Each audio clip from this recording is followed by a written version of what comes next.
Hi, I'm Dr. Sasha Thomason, and I am the Animal Facilities Inspection Program Director here for the Kansas Department of Agriculture. We want to welcome you to our AFI webinar.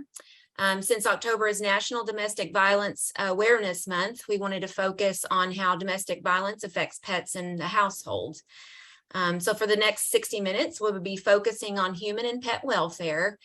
And this is the second part in a two-part series that features Andrew Campbell, who's an expert on family violence and the associated risks of harm for adults, children, and animals residing in homes where violence occurs. You probably remember Andrew. He was with us last week, and then he also presented a webinar for us last year. So a few housekeeping items before this session begins. During the presentation portion of this session, all participant microphones will be muted by the meeting host. And if you have a question during the presentation for Mr. Campbell, please submit that using the chat button at the bottom of your screen. We'll have KDA staff monitoring that for questions, and then we'll ask all of them at the conclusion of his presentation. And then this session is being recorded and will be posted online next week. And so now it's with great pleasure that we welcome Andrew Campbell again.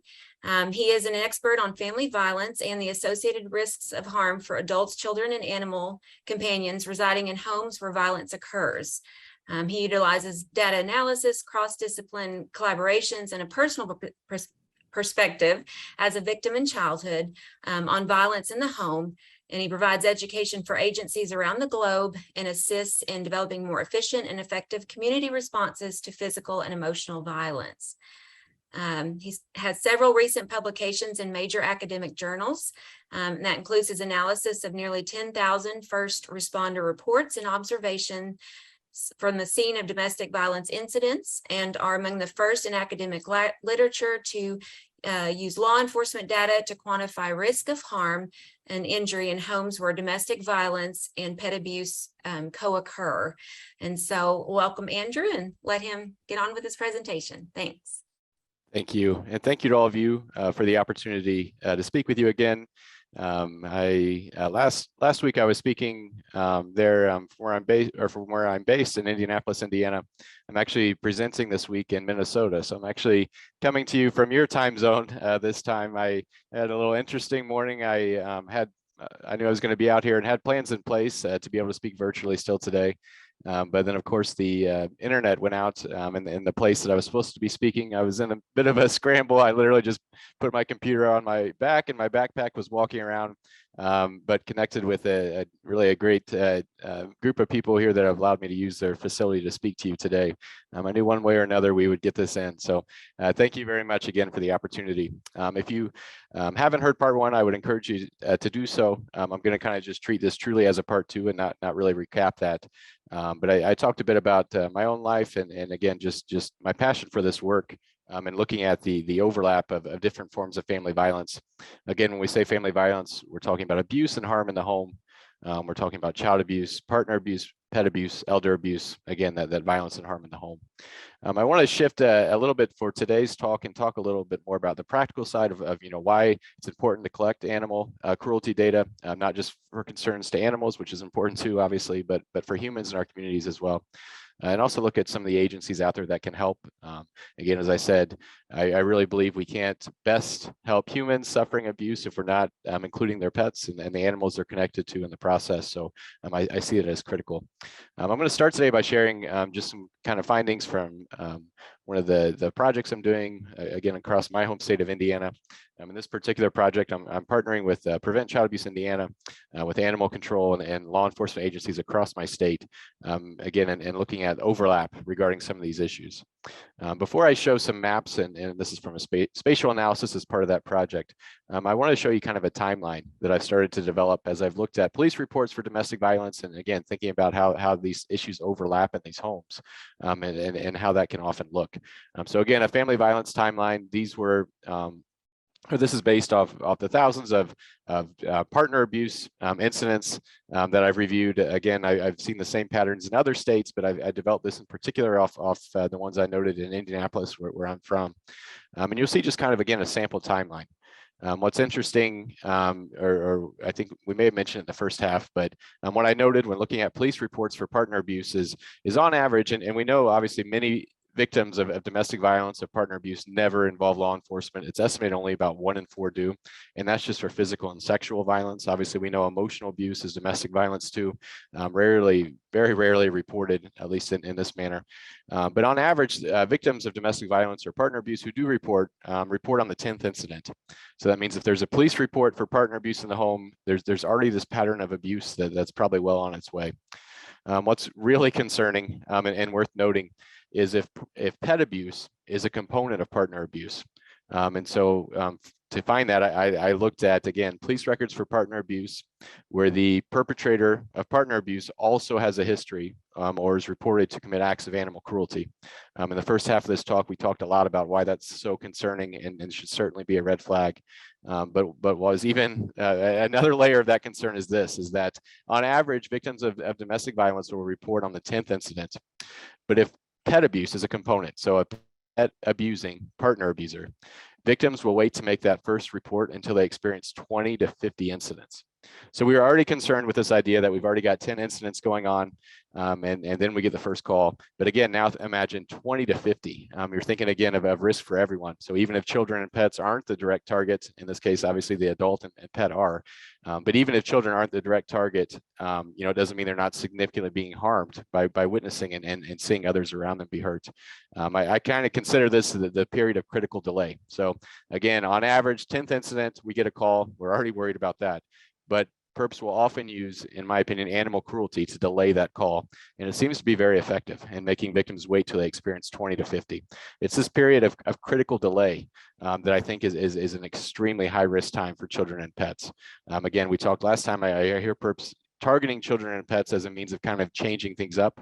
So again, if they can kind of sense that the victim is about to report or end the relationship, they look at other ways that they can create harm that again will silence that will keep it from happening. So again, that's why I think risk for children and pets is great, but particularly around that 10th incident, again, it's likely something the perp is going to start looking at doing to keep that 911 call from coming. We know for adult victims, in terms of risk of homicide, usually greatest when they're seeking shelter. But again, for children and pets, I think it's in that period of critical delay after that 10th incident where, again, perps may be sensing that something is about to change and they try to find a way to change up the abuse and harm that's happening in the home.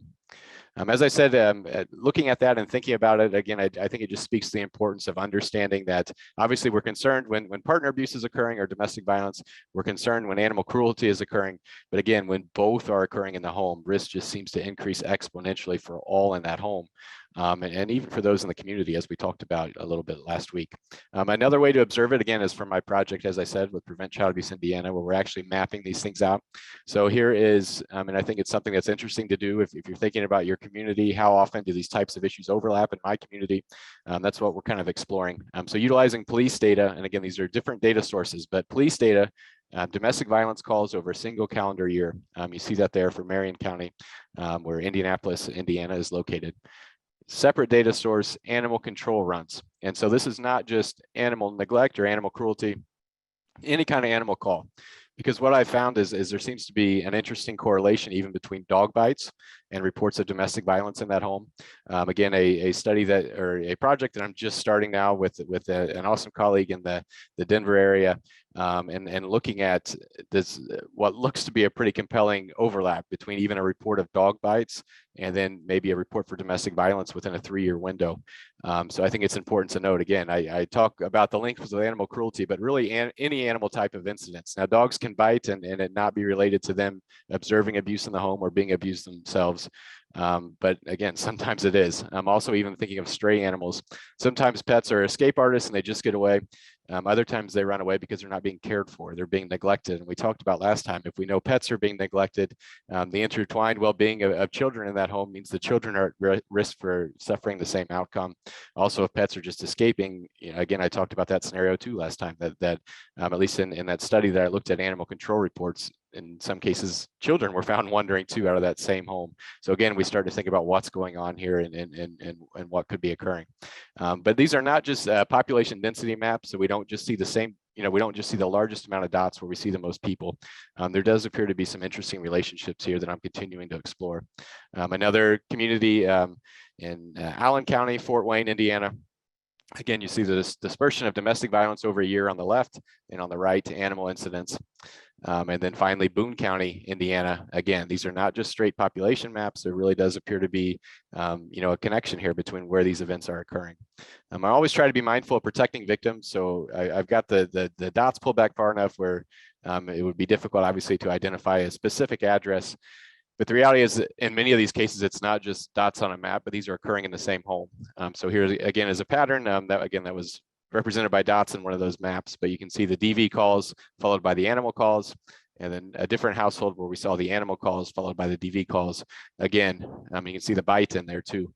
Again, we're worried when either is happening, but when both is happening, it's bad. It's very bad. And so again, I think it's important to note that. Again, just speaks to the importance of animal welfare and human welfare organizations working better together, communicating these types of things, right? Again, the idea that we don't get a report for domestic violence until incident 20 to 50 because animal cruelty is occurring, makes you wonder, well, obviously we need to get in there before that. And maybe if animal cruelty is occurring and that was noted and reported, we'd have an opportunity to get in there before the 20th or 50th DV incident. So again, thinking about how we can work better together is really some of the focus of today's presentation.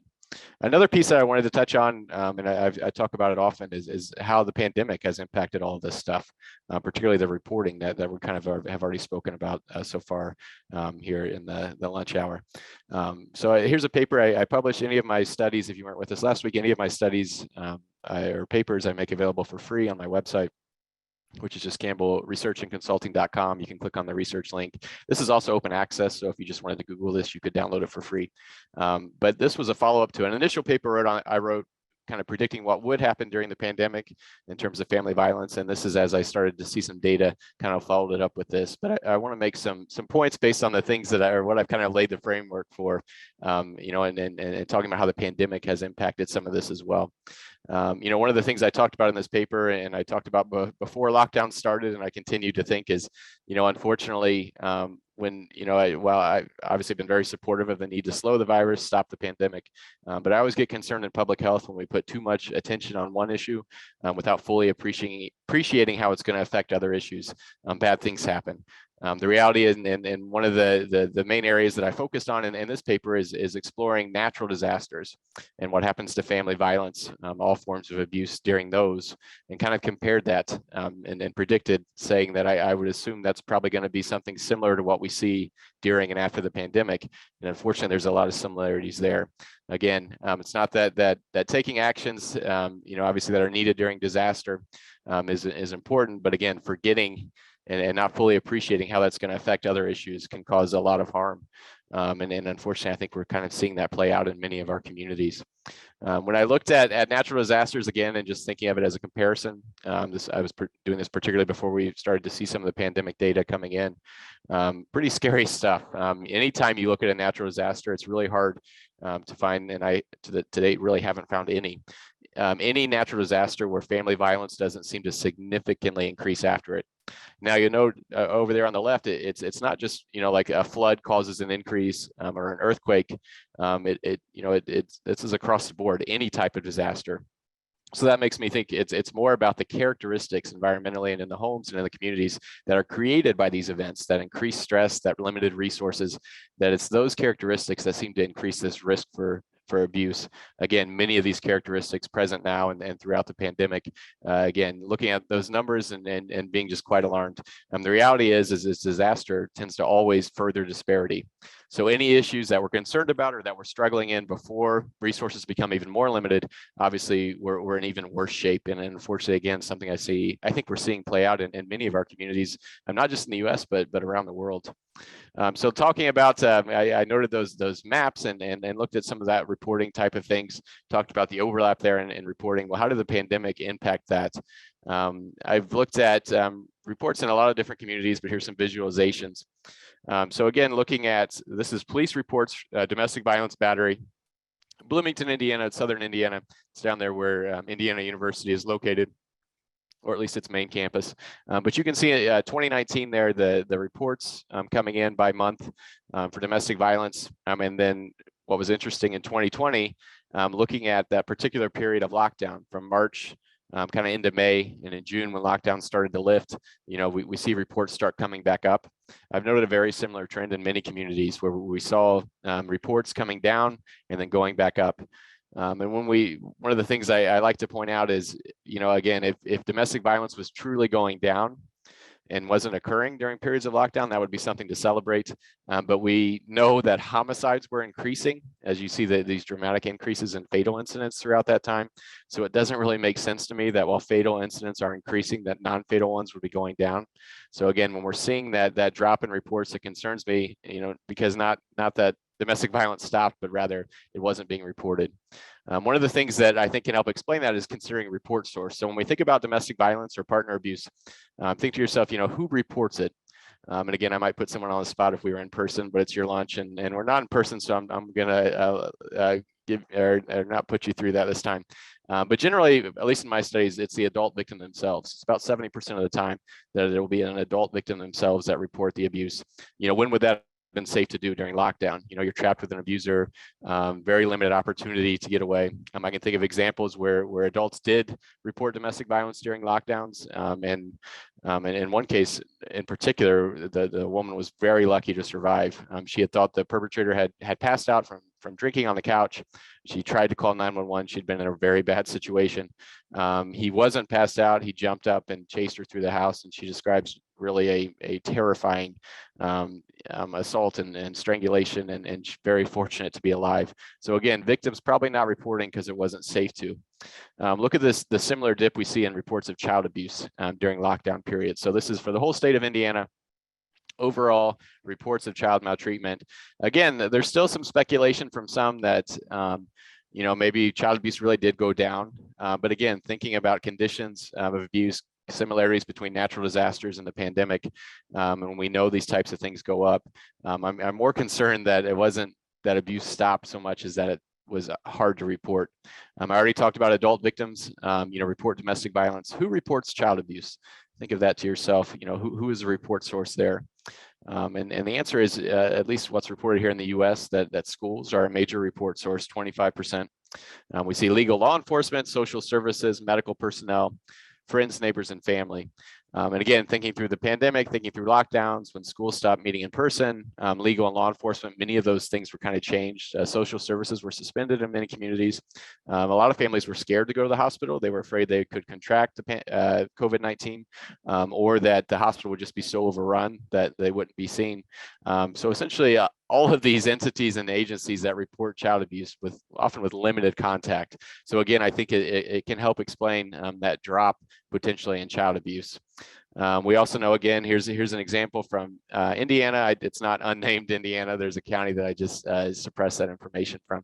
But in 2016, you can see, again, substantiated reports of child abuse and neglect. This seems to vary by from year to year, but in 2016, looking at it, kind of an interesting jump there, right? When kids return to school.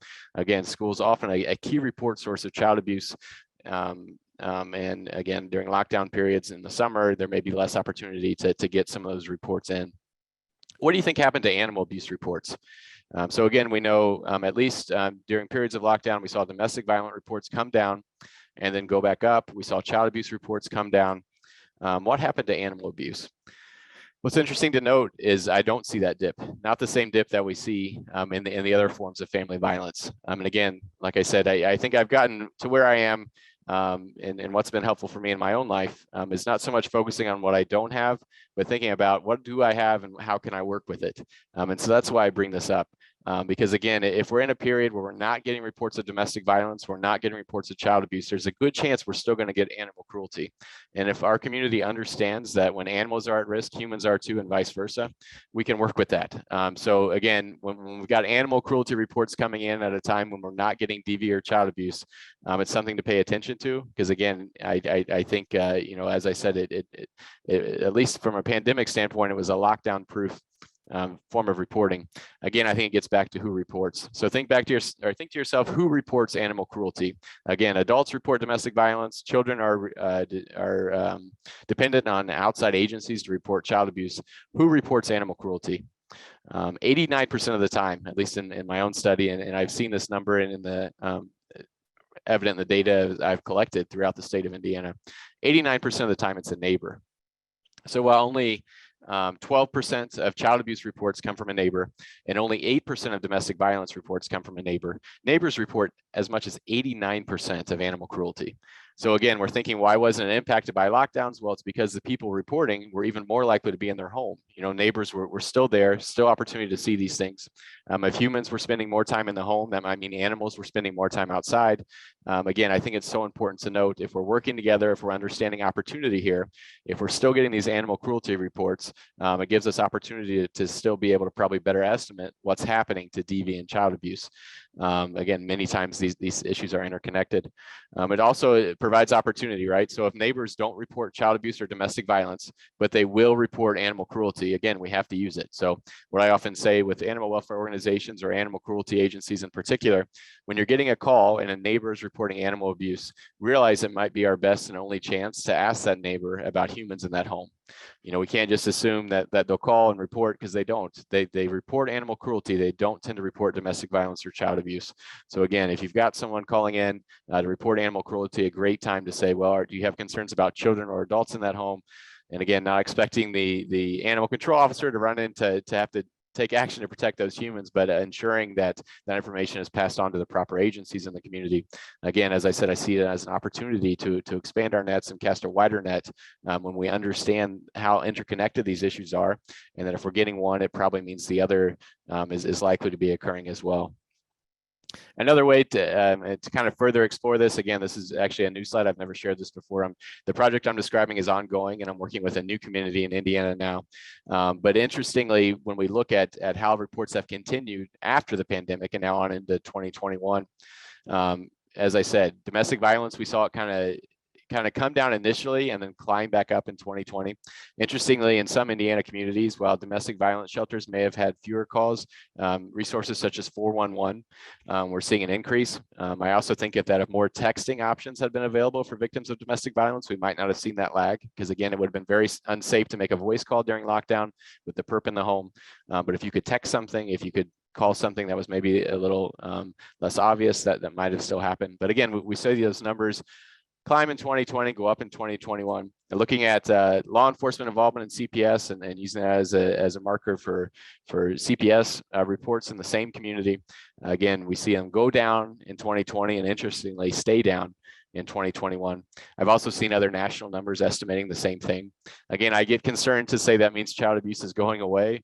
You know, again, when we think about reporting, a lot of times it's just physical and sexual abuse. When I'm thinking about disaster, increased stress, witnessing domestic violence, I'm thinking about a lot of emotional harm and emotional abuse. So even if one were to say that they think those other forms might be going down, I think emotional abuse is skyrocketing. Again, pulling from the natural disaster literature, there's one study in particular that noted that after disaster, child mental health declines in the community for up to 3 years. And so again, COVID was, and the pandemic is still going, but what I consider to be kind of a disaster in slow motion. And anytime we're thinking about length of time and duration and mental health and harm, it only worsens generally over time in those types of conditions. So again, a lot of worry and concern for me that drop isn't a true drop. Again, looking at the animal numbers on the bottom, though, we see them largely unchanged in the community. As I said, again, thinking about the report source, something to remember and consider if you're seeing your other numbers fluctuate, even, you know, like I said, and that's what I was trying to encourage during lockdowns, if you're getting animal cruelty calls, super important to think about humans in those homes as well. Now, the reality is in many communities, there is no dedicated animal control. I know it's true in Indiana. You can see the orange areas, at least when I prepared the slide, that they had no dedicated animal control agency. Generally, what that means, I think in most of these communities is law enforcement may get a call and they kind of determine how to handle it. But I think like so many other issues, again, communities aren't going to report something that we're not making a priority. And so if there's, you know, if we've disbanded or shut down these types of agencies, again, we're missing a key opportunity here to identify risk, not just for non-human animals, but for humans too. When we think about that and how it looks like going kind of the other direction. So here's one county and community in Indiana that had no dedicated animal control in 2016 and 2017. January 1st, 2018, they make it a priority. They announced to the community, hey, we've got a dedicated animal control officer and agency. Here's how to report it, and we're going to take it seriously. Look at the dramatic jump in calls. So it's, you know, I don't think it's that, you know, we look at 2017, 372 calls, 2,323 the following year. I don't think it's just, you know, I think there was probably 2,300 calls in 2017 too. But again, the difference when we actually make it a priority, when we tell the community this matters, here's how to report it. And again, each call represents a dot there on the right, and that's opportunity. Again, not just for animals, non-human animals, but for the humans in these homes and communities too. And I just think it's so important to remember that and understand that the important piece that those agencies can play, again, just for the thinking of the well-being of the entire community. Sadly, in Indiana, there's also 39 counties that have no domestic violence shelter. So again, we just think about a really bad situation where we've got no animal control, no dedicated shelter. It's interesting too, in some of the communities that, at least, and this is just anecdotally, this isn't a study that I put together, I just, in my work and working with communities, it seems like, as I mentioned, some of the DV calls came up in a lot of communities and they continue to climb. But it's interesting that in at least some of the communities, I didn't necessarily see that increase, or that haven't seen that increase. I know of at least one or two, they didn't really have a dedicated domestic violence shelter.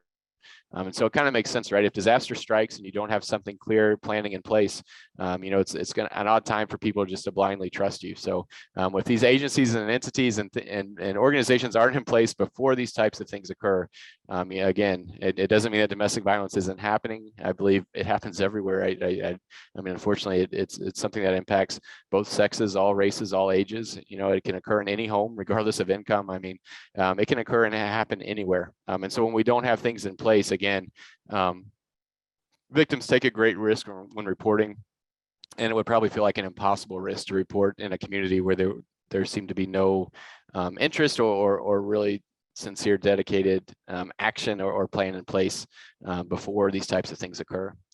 As I said, I want to talk a little bit about how we can kind of work better together, and just really, as I said, one of the main focuses that I talk about in doing these types of things is really the importance of including animals and humans, and understanding that the process that they're all intertwined and interconnected in these homes, and we have to include both. So I definitely want to share some resources that can help with that, particularly with including animals in that piece, and also talk about some risk for the agencies that do help with this. I know that obviously responder risk is great when responding to domestic violence. The reality is that 1 in 5 victims of intimate partner violence homicides aren't an intimate partner, but rather a family member, a neighbor, a bystander, or a first responder. Again, 20% of partner violence related homicide victims are not actually the partner, but rather someone in the area, someone responding. And again, you can see some examples there: police officers being shot and killed when responding to partner abuse.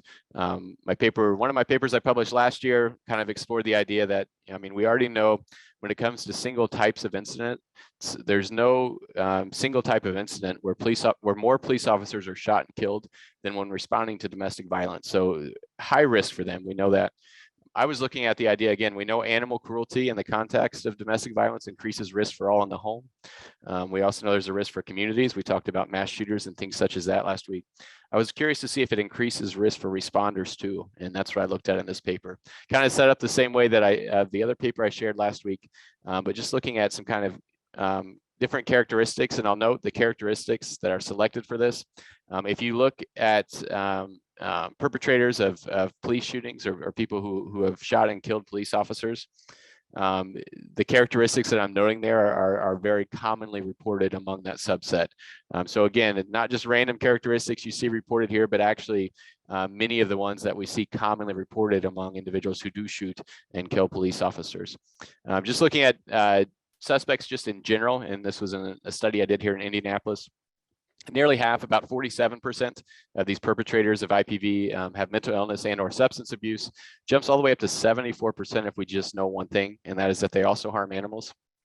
A history of suicide or threats, attempts, 10% just in general, quadruples to 40%. Again, if we just know that they harm pets.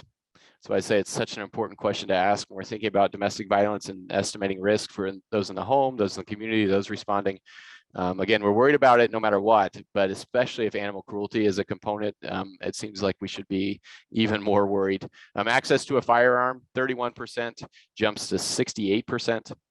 And finally, having used a weapon already against a partner, 26% goes all the way up to 66. So again, just knowing that a partner abuser also harms the animals, in my estimation, seems to significantly increase risk for those responding to the incidents as well. Again, I think it's important to note this and something when I work with law enforcement, that I make sure that I relay according to my research and looking at this information. If you're responding to partner abuse, the suspect is going to be much more likely to have threatened or attempted suicide, to have mental illness and abuse a substance, to have a gun, and to have used a weapon against their partner. Just all deadly characteristics that, in my estimation, extremely increased risk for any agencies. So, responders obviously would be at risk, but really any agencies, whether it's child welfare going for a child visit. Again, many of these perpetrators, may be good mask wearers. They may act a certain way in their home and differently in the community. Not always the case, but they may. But if you catch them in anything, if you walk in at the wrong moment, again, very high risk. Many agencies and law enforcement are asking about animals now when they respond to domestic violence. So a lot of police officers, when they respond to domestic violence, they have an information sheet of data that they're supposed to collect. You can see how that or an example of that here. This is for in Massachusetts, the questions police officers ask when responding to domestic violence. Question number 19, has the offender abused animals or pets? Again, if it's not a question you're asking in your community, you should be. And what I say is actually move it up. I'd like to see it in the top 5. Again, knowing what an affirmative response means, I want to know, and I want to know this quick. If I was law enforcement responding to domestic violence, ideally I'd know it before I got there. I'd have some sort of data sharing type of situation with animal control where we can cross-check, and I'm on a DV run. Is there an animal run? Has there been an animal run there too? Again, thinking about estimating risk when we get there. The other reason, again, is if you see number 19, question 19, if you get a yes there, statistically speaking, you can go ahead and check all of these yes too. So again, as I said, it's a weighted question. If you get an affirmative response, now if you get a no, we're still concerned. I'm not saying we're not worried, but if you get a yes, statistically speaking, you're going to probably see all of those checked yes too. Again, it's a high catch question and something I'd ask quick and early and understand the importance of that answer. Interestingly, when I looked at actual arrest rates though, so every piece of data I could find, at least in my work and study, indicated that perpetrators who abuse pets too are higher risk, yet we see them less likely to be arrested. Which I thought was getting some talk back, I think, right there. Let's see, I think it's stopped now. But we're seeing them actually less likely to be arrested. And I think there's a lot of things that play there. We know, again, pet abusing, partner abusers, and we'll just pet abuse, animal cruelty in general, that perpetrators of it tend to have histories and other types of abuse, violence, and crime as well. So it could be outstanding warrants where they're more likely to be gone before law enforcement gets there.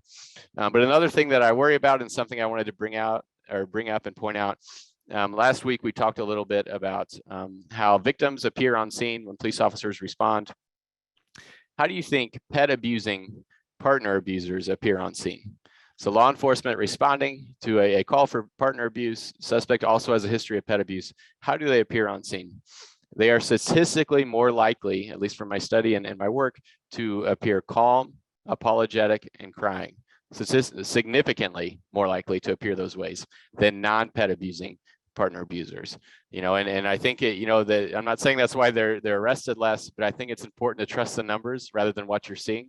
And so again, if you're seeing someone react this way, your normal human response, your normal body response would be to let go, let your guard down. So important though to trust that data and understand, all those characteristics I've already described. And again, our concern that we don't know what's right beneath the surface, and things can go really bad very quickly. Looking a little more, as I said, when we think about now, how do we kind of take action and kind of improve what we're doing? Again, it's including pets in the process every step of the way. You know, these pets are critical to their humans, and vice versa. I think sometimes we fail to recognize, obviously, when humans, you know, when pets aren't the direct target, just as when children aren't the direct target, they still suffer. You know, a pet watching their adult human they're tightly connected to be abused is going to suffer from that. It's going to feel that. We know that there's research and studies out there that indicate that you know, pets, kind of prefer physical harm to emotional harm, that they are significantly harmed by, you know, abusive acts toward other animals they're connected to, albeit their offspring and I believe, again, also when their humans are impacted. So when pets see it, they're going to feel it too. They're going to be emotionally impacted by the harm that their humans are experiencing. So again, another reason to keep them all together. Pets are going to suffer trauma if they're separated from humans. Again, that they have such a strong bond with. They're not going to understand. You're not going to be able to explain to a pet that human is safe. They're going to be worried. And again, vice versa. Humans, you know, are not going to leave pets behind in a dangerous home. They're not going to come to your shelter if you don't include pets in the process. They're going to stay there. They're going to be homeless. They come as a pair, and only as a pair. If you want to help either, you got to help both. Interestingly, and not really surprising to me, but just from an informal survey that I did on social media, and many people say both have helped, humans and pets. But again, if you think about it, you know, if you've been harmed and hurt by other humans, you're going to struggle to trust humans. And so I think many times we see non-human animals, pets kind of, and other types of animals kind of filling that void and just providing often critical life-saving emotional support. Again, talking about disasters, again, gives us just another layer to understand the importance of this relationship and protecting it in our planning. When we look back to natural disasters, as I did in the papers I already indicated, again, pets are important all the time, but they become even more important when things get difficult. Again, many of these pets are just emotional staples, and the support that the humans get from them is so important in these homes. Again, when things get tough, they're going to cling even more tightly to these animals. We know even from the earliest recorded history of disasters that pets and humans have experienced them together. This is from Pompeii, or the Mount Vesuvius eruption in Pompeii and the surrounding area. We see mummified from the ash, a dog on the left believed to have kind of a collar there, potentially attached to a pole at the time. And on the right, we see a small child clutching a small dog. Again, we know that when things get difficult, humans need pets, and in times of disasters, they certainly cling to them even more tightly. I like this quote. I think it's very relevant, not just to the disaster literature, but to what we're talking about today in the family violence perspective. Given more than half the population own pets, there's arguably more risk in not helping people to safely accommodate animals in their emergency plans. Again, if you won't help pets, won't include them, their people aren't coming. Before the Pets Act was passed, you know, it was thought that the greatest barrier to humans evacuating a disaster was pets. Many studies and other reports have noted that. Now, when we can flip it again and we include pets, we use it as a protective factor. So we say, you know, again, if we say your pets aren't welcome, then the humans aren't coming either. But if we say, please bring your pets, you know, your pets are going to be at risk in this home, the disaster's coming, you know, abuse is occurring, whatever the case may be, your pet would be dangerous, your pet's in danger, you've got to get your pet to safety, and why don't you come too? Again, we can flip that and use what we've got, and see more people potentially reporting and leaving abusive and dangerous situations. Interesting to note that, again, before, and as I said, in the U.S., things have changed since the Pets Act, which I believe was 2006, that allows funding for communities in disaster planning to include pets in the process. But in other countries too, here you see in the time period there in flooding in Australia, nearly 10% of all fatalities were related to attempts to save or protect a pet. Again, if we can get them, if we can protect them, we get their humans out too. If we can't protect them, again, things get really bad. As I said, whether it be domestic violence or disaster, failure to include them is failure to protect really anyone in the home. Just for sake of time, as I said, I kind of shared it last week. You usually see me skip slides. I always bring more than I can get to, and I'm going to finish up here in about 10 minutes. So you may see me skip a few slides. But again, just another reminder of what it looks like. We think about when disaster strikes and we can't bring pets, people won't come, they'll stay, they'll face a tornado, they'll face a hurricane. I can even think of, you know, obviously just the tragic and heartbreaking scenes from the hurricane there in Florida here recently, and seeing so many images of people clinging so tightly to their companion animals. Here's an example though of when we do protect pets, that we protect people too. I believe this was Hurricane Floyd. I know it's in Houston. I think it was at the convention center there. The story, at least according to the Washington Post, obviously I wasn't there myself, but they note that the first day, again, with the approaching hurricane, people were coming to the convention center, I believe it was for shelter, no real planning in place for pets, and people were literally just standing outside, again, just feet from safety, but refusing to come in because they're not going to leave that pet out there. And so then, thanks to the Pets Act and the funding that's available now to help with some of these types of issues, the next day, obviously, not only were pets coming in, but their people were too. Again, I think it's so true and relevant when we think family violence, when we think child abuse, all those types of things. If you want to help the people, you've got to help their pets too. As I said, just sharing briefly, focusing again on this concept of including pets in your planning and in your awareness. Again, I think I've already noted too the importance of animal welfare data, and that can be a huge asset to the community. I think it's often overlooked and rarely utilized, sometimes not even collected. But again, all of those pieces can help. Another key thing again is keeping these pairs together, that being pets and humans in these homes.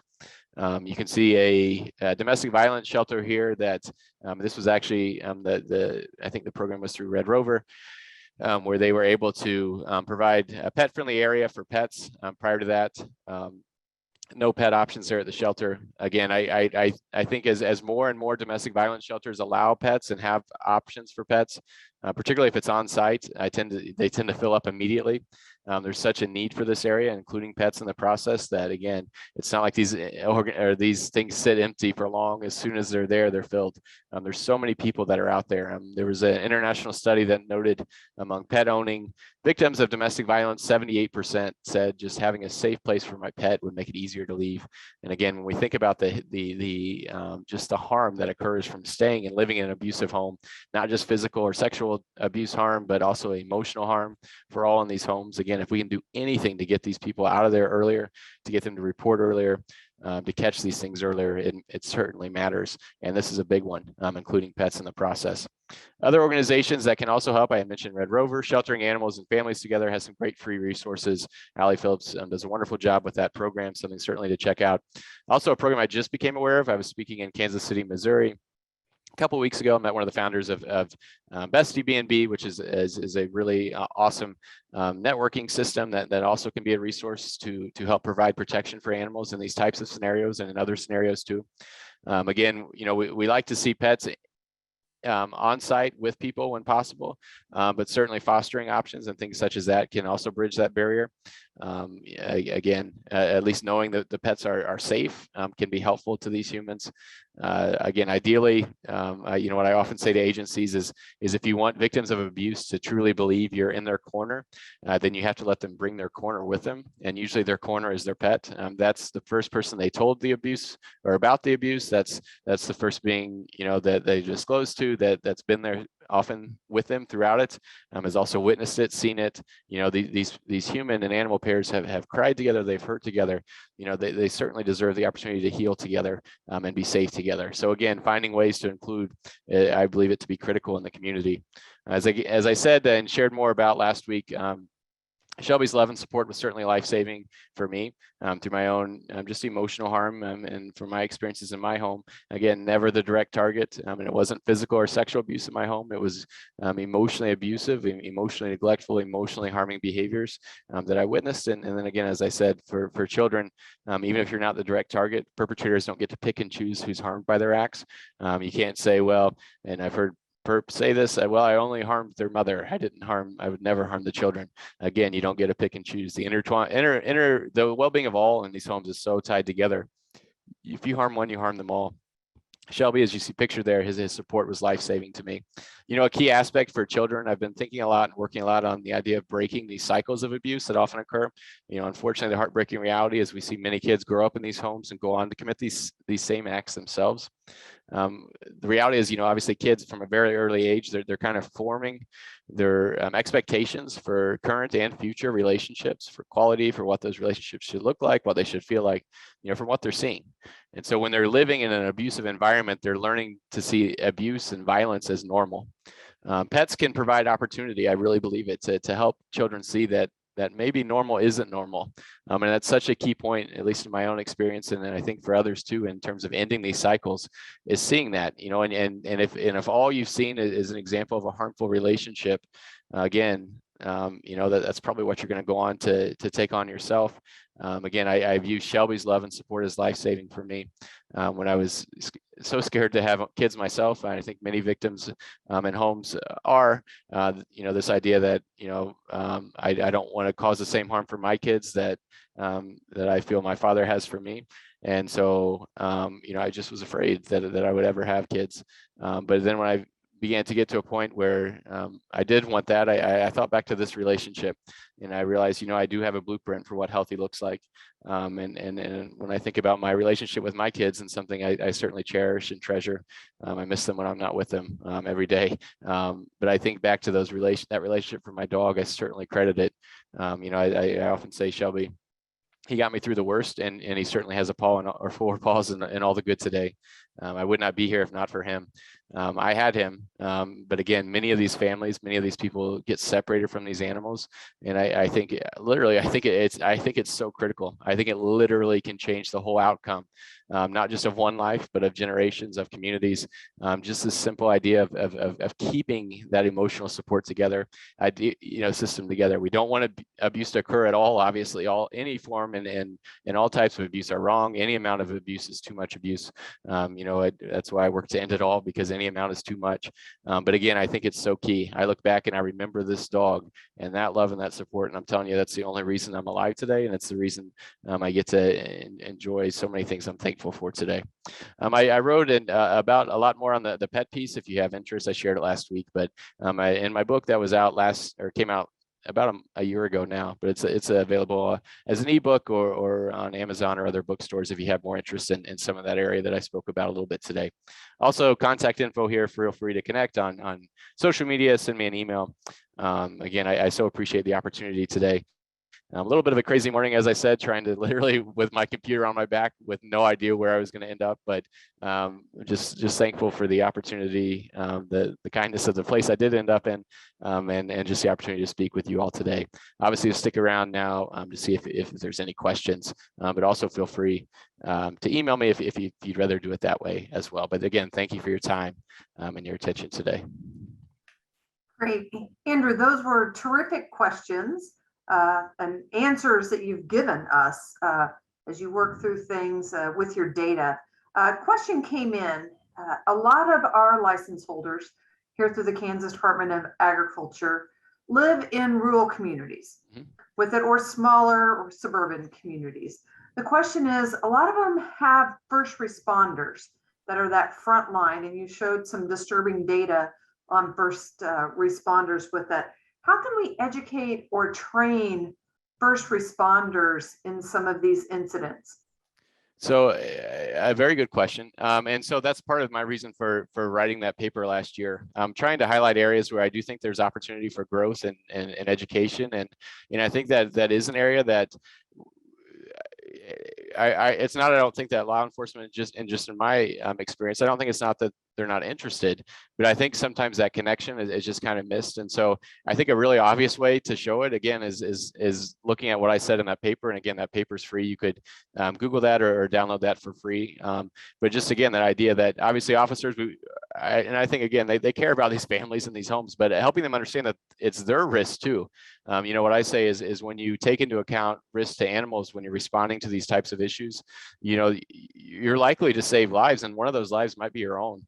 Again, just looking at how that data seems to indicate, again, these offenders are more likely to have a gun, all these types of things. It doesn't matter if they appear in that that perpetrator is crying. Again, the data says you're at risk. So again, I think even thinking about it from that perspective, thinking about officer safety, again, I'm not saying that that's, I just think it's it's something that I've looked at a little bit, and I think has helped me in some conversations in terms of at least getting that ball rolling. Also knowing again that there's great overlap here, and so if we're seeing these incidents in the same areas, it kind of makes sense to work together with some of these agencies. I don't believe any of these issues are going away, so certainly a time to be considering expanding partnerships. No one has domestic violence figured out. If we had it solved, like I said, we'd be bottling that and sending it everywhere. We need all the help we can get, and I think again, when we include extra agencies, we provide opportunity not only to better serve the community, but to better protect the agency itself and support the agency itself too. There's clear benefits in my mind for the officers themselves to care about these issues, again, for their own safety and protection. Again, a lot of those first responders are volunteers. So training programs essential from that for whoever their parent organization is that they answer to. So thank you for that. Another question that came in, and it's kind of one of those dicey questions you were talking about with on the animal abuse, to have that conversation. Are the children and are the adults in the home, are they okay? So how do you do that? Let's say if you're one of our license holders, if somebody that's not in law enforcement or not with an animal shelter, etc. What are some simple ways or some simple terminology to convey that question to where it's not super obvious? So I think that what just makes sense to me, and this is just me speaking just from my own experience, obviously. But again, thinking about, so where does intake for animal cruelty in your community, like where do calls come from? Thinking about, what's that process look like? Who reports, like I said, in the communities I've looked at, it's usually neighbors. So thinking about intake, and I think it's a great time to slip a question in there on intake. So if you have some sort of protocol for what questions are asked when a report for animal cruelty comes in, that again, I mean, if you're asking someone outside the home, just saying, well, you're calling because you're concerned about an animal in that home. Do you have concerns for humans in the home? Just keep it basic, keep it simple. It can catch information there. Because I agree. I mean, if you're the animal control officer responding, you're going to the home. Certainly you have to be careful. You have to protect yourself. Again, you're going to be at high risk in a home where those types of things are occurring. Obviously, you want to be observant, right? And you're looking around. And so if you're responding to something about an animal, I definitely want eyes. And when possible, if I see something, anything that alarms me or concerns me about children, adults, I would be involving the appropriate agency.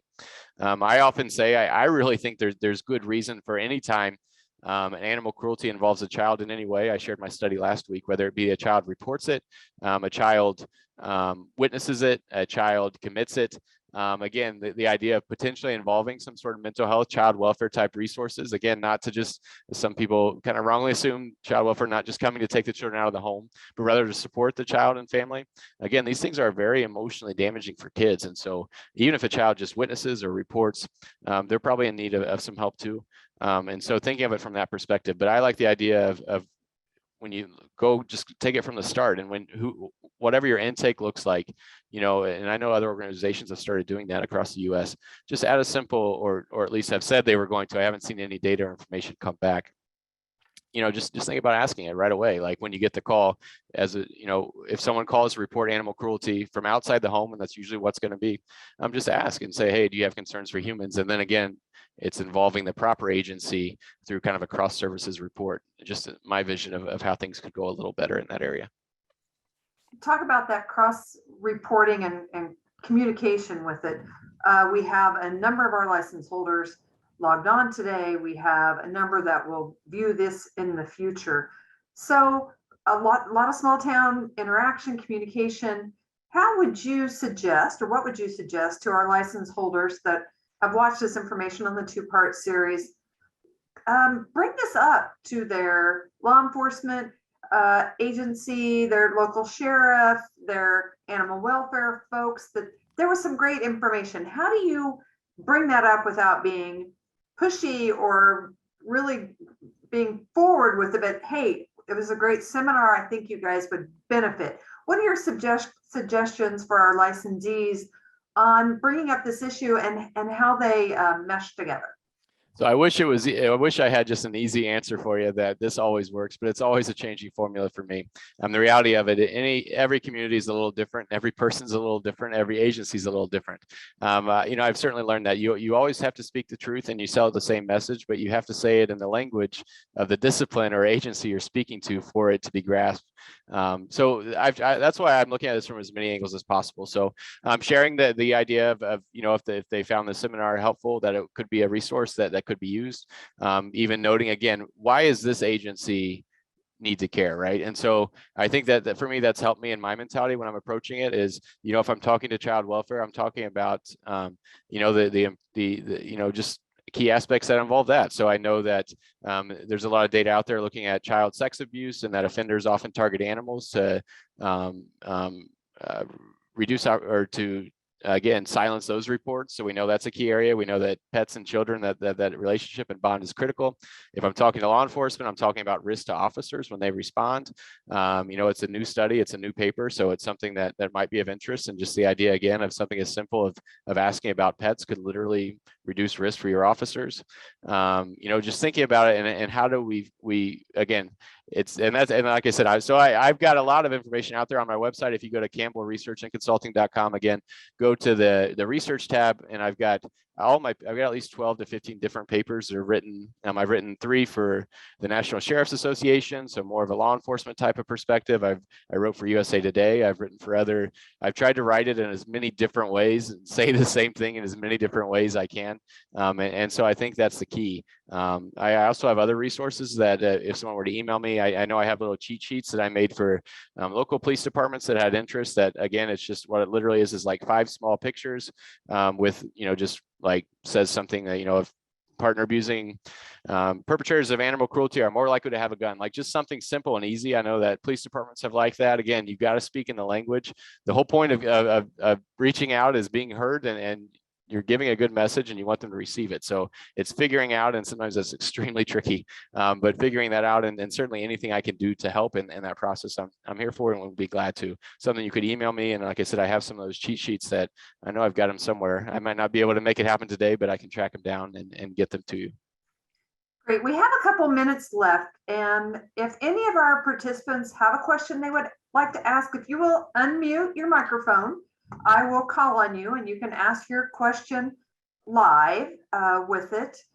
And if not, we'll call it a day. But again, if any of our participants have something they'd like to ask live that they want to unmute, go ahead and unmute.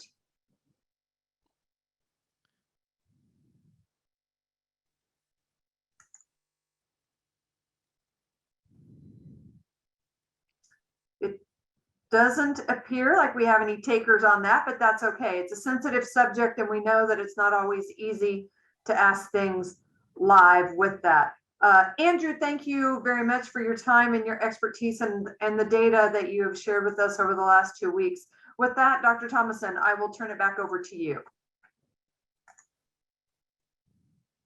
Yeah, I just wanted to say thank you again, Andrew, for joining us these last 2 weeks. We really appreciate it. Lots of good information, and everyone have a good afternoon. Thanks. Thanks, everyone. Thank you.